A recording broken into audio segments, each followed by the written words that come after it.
क्या कहें, कुछ कह नहीं सकते मीडिया के सामने। दोगला व्यवहार किया, उन्होंने जाटों की पीठ में छुरा घोंपा। देश की सीमाओं पर जाट गोली खाता है, जाट ही देश की हिफाजत करता है। हनुमान बेनीवाल उस महान्याय योद्धा के रूप में आज यहाँ आ रहे हैं।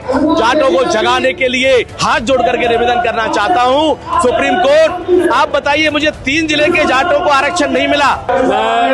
भरतपुर के जाट आरक्षण आंदोलन की जो ये हुंकार महारैली हो रही है, यहाँ पर फिलहाल नुमाइश मैदान भरतपुर में हुआ और मेरे साथ मुकेश जी फौजदार है, जाट आरक्षण जो संघर्ष समिति है उसके मीडिया प्रभारी है। सर, बहुत बड़ा हुजूम जाटों का आसपास के गांवों से उमड़ा है और सभी हनुमान जी का इंतजार कर रहे हैं। हनुमान जी को लेकर के क्या अपडेट है? देखो, यहाँ पर 50,000 से ऊपर जाट 1 लाख की संख्या में पहुंचता जा रहा है। यहाँ जाटों का महाकुंभ लगने वाला है। पिछले 25 साल से जाटों के साथ कांग्रेस और बीजेपी ने दोगला व्यवहार किया, उन्होंने जाटों की पीठ में छुरा घोंपा।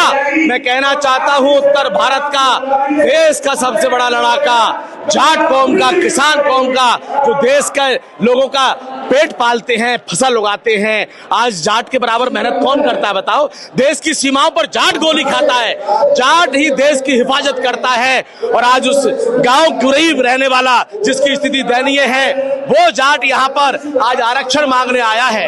आप बताइए किस तरह की स्थितियां हैं। यहाँ पूरे राजस्थान के जाटों को आरक्षण दे दिया जाता है, लेकिन दीघ, भरतपुर, धौलपुर के जाटों को आरक्षण नहीं दिया जा रहा है। आखिर में किस तरह की सरकार हमारे साथ सौतेलापन का व्यवहार कर रही है। आज हिंदुस्तान का जाट यहाँ पर आ रहा है। जाट राजस्थान में भी 22% है, लेकिन जाट अपनी ताकत को भूल चुका है। हनुमान बेनीवाल उस महान्याय योद्धा के रूप में आज यहाँ आ रहे हैं। जाटों को जगाने के लिए उनके जाट आरक्षण का अधिकार जो हमें मिला है, एक बार मिल चुका था आरक्षण, लेकिन उसको सुप्रीम कोर्ट ने हटा दिया। उस मांग को, जाटों के बच्चों का भविष्य क्या होगा बताइए। आज कितनी बेरोजगारी है, सरकारें दोगलापन करती हैं, किसानों का, गरीबों का शोषण करती हैं। किसानों के लिए हनुमान बेनीवाल, आप देखिए शाहजहांपुर बॉर्डर पर 3-3 महीने रहे थे, दिल्ली को जाम किया था। आप देखिए, मैं कहना चाहता हूं गुर्जर जाति को आरक्षण मिला, उनके जो सुप्रीमो थे कौन, कर्नल किरोड़ी सिंह, वहां पर उन्होंने किस तरह का हुजूम है यहाँ पर। आप देखिए, ये हुजूम देखिए, हनुमान की सेना है, ये हनुमान के सैनिक हैं। जिस तरह भगवान, देखिए हनुमान की सेना का जलवा देखिए, आप दिखाइए कैमरे पर किस तरह हनुमान की सेना यहाँ पर पूरा का पूरा जलजला। ये युवाओं का जलजला है, ये युवाओं का देश है, ये युवाओं का राजस्थान है। मैं कहना चाहता हूँ सरकारों का तख्त बदलने में देर नहीं लगती।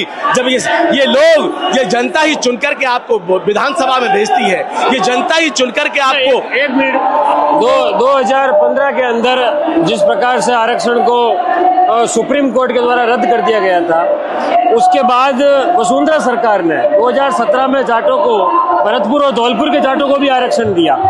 क्या कहेंगे आप इस बात को लेकर? देखो, वसुंधरा राय सिंधिया जी ने बहुत अच्छा कार्य किया। वो हमारे समाज की हैं, वो धौलपुर की हैं, रानी हैं, महारानी हैं। उन्होंने भी जाटों में शादी की है। वहाँ के जाटों को, भरतपुर के जाटों को, दीघ के जाटों को आरक्षण मिलना चाहिए। वसुंधरा राय सिंधिया जी का तो आशीर्वाद है, जाटों पर सदैव आशीर्वाद रहा है। वो तो देवी का स्वरूप है। वो तो ये देखिए कि वो तो ऐसा मानिए कि उनको तो राजस्थान का किसान बहुत प्यार करता है। वसुंधरा राय सिंधिया जी को राजस्थान की हमारी जाट कौम पलक पावड़ों पर बिछाती है। हम तो क्या कहें, कुछ कह नहीं सकते मीडिया के सामने। हमारे पंडित जी मुख्यमंत्री बन गए, ये मोदी जी के आशीर्वाद से बने, और पर्ची भी इन्होंने वसुंधरा जी ने खोली थी। आप देखिए, ये मोदी जी ने बताया कि मेरे जो शिष्य हैं वो भजनलाल शर्मा हैं, राजस्थान में हैं, अटारी गांव के हैं, महाराजा सूरजमल के वंशज, जहां धरती है उसके रहने वाले हैं। और आप जाओ, राजनाथ सिंह जी वो रक्षा मंत्री थे, उन्होंने कहा मैं जयपुर जाऊंगा, और जयपुर भाजपा के कार्यालय में हम मिले थे भजनलाल जी से। जब जा रहे थे अंदर हाथ मिला के गए थे। हमने कहा कम से कम मंत्री तो आप बन जाएंगे, मुस्कुरा गए। लेकिन वहां से निकले जब पर्ची खुली, वसुंधरा जी ने खोली, मोदी जी का आदेश था, क्योंकि उनका आदेश तो आजकल पूरी दुनिया में चल रहा है। वो तो बहुत बड़े देश के प्रधानमंत्री हैं, उन्होंने तो भारत का नाम दुनिया में किया है। उन्होंने भजनलाल जी को मुख्यमंत्री बना दिया। लेकिन ये राजनीतिक उठापटक है, चलती रहती है। तो भजनलाल शर्मा मोदी के चंद्रगुप्त हैं, राजस्थान के हैं, भरतपुर का विकास कर रहे हैं, नदबई का मेरी विधानसभा का। एक मिनट आपको रोकूंगा मैं। सुप्रीम कोर्ट ने जो आरक्षण रद्द किया था उसमें कहा था कि जाट जो है डोमिनेंट कास्ट है, यानी सक्षम है, प्रभावी है, उसको आरक्षण की क्या आवश्यकता है? देखो यहाँ क्या है, जाटों को आरक्षण राजस्थान में दे दिया गया है, 3 जिलों को नहीं दिया गया क्योंकि वो हमको राजा मानते हैं। लेकिन मैं कहना चाहता हूँ सुप्रीम कोर्ट से, माननीय सुप्रीम कोर्ट, आपसे मैं कहना चाहता हूँ, भरतपुर का जाट हाथ जोड़ करके निवेदन करना चाहता हूँ, सुप्रीम कोर्ट आप बताइए, मुझे 3 जिले के जाटों को आरक्षण नहीं मिला, भरतपुर, धौलपुर और दीघ, जहाँ की महारानी वसुंधरा राय सिंधिया मुख्यमंत्री रही है, सिंधिया परिवार से हैं, उनको भी आरक्षण नहीं दिया और पूरे राजस्थान के जाटों को आरक्षण दे दिया। क्या आपने, हम राजवंश के जरूर राजा यहाँ पर रहे, जिनकी गौरवशाली गाथाएं रही, जिन्होंने दिल्ली को जीता, जहां पर सुप्रीम कोर्ट आप बैठते हैं। और जब मुगलों का और अंग्रेजों का राज था, ये अजय किला का एक वारिस बोल रहा है, एक सेवक बोल रहा है कि इन जाटों के साथ आपने सौतेलापन क्यों किया। सुप्रीम कोर्ट को कहना चाहता हूं, आखिर में भरतपुर, धौलपुर, दीघ के जाट, यहाँ की जो प्रजा है, उसको आपने इस तरीके से क्यों आपने कुठाराघात किया। आपसे निवेदन है, इस हमारे जाट आरक्षण के इस आरक्षण को आप पुनः अपने संज्ञान में लें और भरतपुर, धौलपुर, दीघ के जाटों को आरक्षण दें। सुप्रीम कोर्ट से मांग करता हूं, मुख्यमंत्री से भी मांग करता हूं और यहाँ देश के प्रधानमंत्री से भी मांग करता हूं। ये जाट यहाँ पर गरीब है, किसान है, मजदूर। अच्छा, एक सवाल और है नेताजी कि जो जाट बच गए हैं, मान लीजिए कुछ जाट गरीब भी हैं, ऐसा तो नहीं है कि सारे जाट अमीर हैं, तो जो जाट गरीब है उनको EWS में 10% का आरक्षण मोदी जी ने दिया है। देखो आरक्षण ऐसा है, जहाँ उसका कोई वैल्यू नहीं है, हमें पूर्ण आरक्षण चाहिए।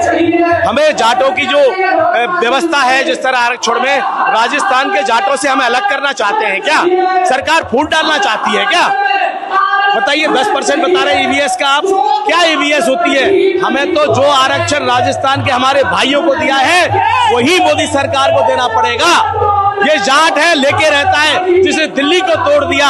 अब जाटों की हुंकार भरने के लिए यहाँ हनुमान बेनीवाल लाखों की संख्या में, लाखों लोग देखिए आप, लाखों लोग जमा हो गए। जब हनुमान आएगा पूरा पंडाल भर जाएगा, हजारों की संख्या में पुलिस बल है यहाँ। आज के बाद आपका अगला स्टेप क्या होगा? आज के बाद अब देखिए, हनुमान आते हैं ना, तो हनुमान तो लंका में आग लगाते हैं, लेकिन हनुमान की सेना यहाँ जब खड़ी हो जाएगी ना, जब हनुमान आएंगे तो वो जलजला लाएगी, और जो जलजला लाएगी ना, 24 घंटे में यहाँ भरतपुर, धौलपुर, दीघ के जाटों को आरक्षण मिलेगा। नहीं तो आगे का कदम उसकी सरकार स्वयं अपनी जिम्मेदारी लेगी, क्योंकि जाट जब बिफर जाएगा ना, और वो भरतपुर का जाट, राजस्थान का, भारत का जाट इकट्ठा होगा, तो जाटों को संभालना बहुत मुश्किल है, जाटों को काबू करना बहुत मुश्किल है। जाट शांति का भी पैगाम है हमारा।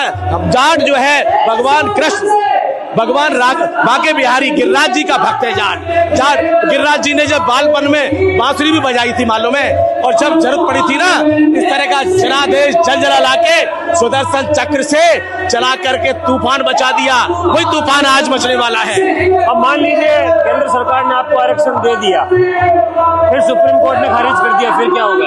नहीं, सरकारें जब करती हैं तो सुप्रीम कोर्ट, सरकारें जो करती हैं सुप्रीम कोर्ट उसको पास कर दिया करते हैं, क्योंकि जनमत के द्वारा सरकारें बनती हैं, और जनमत जहां होता है, जब संसद, देश के संसद में वहां के सांसद इस वीटो को पास कर देंगे, राष्ट्रपति जब पास कर देंगी, तो राष्ट्रपति से ऊपर थोड़ी होता है सुप्रीम कोर्ट। सुप्रीम कोर्ट राष्ट्रपति का अधीन होता है।